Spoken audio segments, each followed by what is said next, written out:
Okay sir.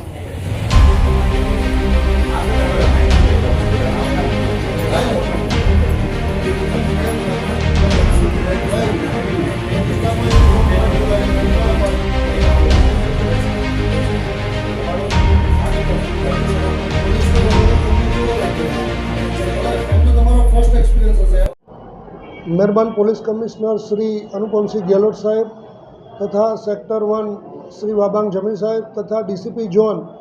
Bhaktiba Dabhi સાહેબ નાઓએ આપેલ સૂચના અને માર્ગદર્શન મુજબ સૌ પ્રથમ વાર જ સુરતમાં અગાઉ પણ જે કાર્યક્રમ કરવામાં આવેલા છે તેરા તુજકો અર્પણ, આ કાર્યક્રમ હેઠળ જે લોકોએ પોતાની કિંમતી વસ્તુઓ કે મોબાઈલો કોઈક જગ્યાએ પડી ગયેલ હોય કે ગુમ થઈ ગયેલ હોય અને મળી ના આવ્યા હોય તે અનુસંધાને પોલીસ સ્ટેશનમાં જાણ કરેલ હોય તે મુજબ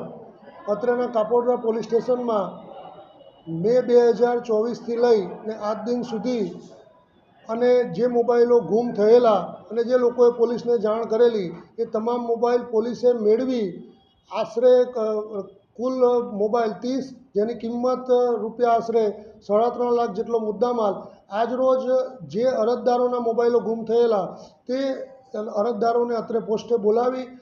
તેઓનો મુદ્દામાલની સોંપણી કરેલ છે અને એક સરાહનીય કામગીરી કરેલ છે. આ કામગીરીમાં કાપોદ્રા પોલીસ સ્ટેશનના પોલીસ ઇન્સ્પેક્ટર શ્રી એમ.બી. અવસુરા તથા second police inspector Shri Solanki તથા તેઓના ડિસ્ટાફના પીએસઆઈ શ્રી પંડ્યાજી તથા સર્વેલન્સ સ્ટાફના અન્ય પોલીસ કર્મચારીઓ અને અન્ય સ્ટાફના માણસોએ ખૂબ સરસ કામગીરી કરી છે અને પ્રજા અને પોલીસ વચ્ચે એક સેતુ બંધાય અને પ્રજા અને પોલીસમાં એક વિશ્વાસ બેસે અને પોલીસ એ પ્રજાનો સાચો મિત્ર છે એ દિશામાં એક સરાહનીય કામગીરી કરેલ છે જેને હું બિરદાવું છું. જય હિન્દ, જય ભારત, જય જય ગરવી ગુજરાત.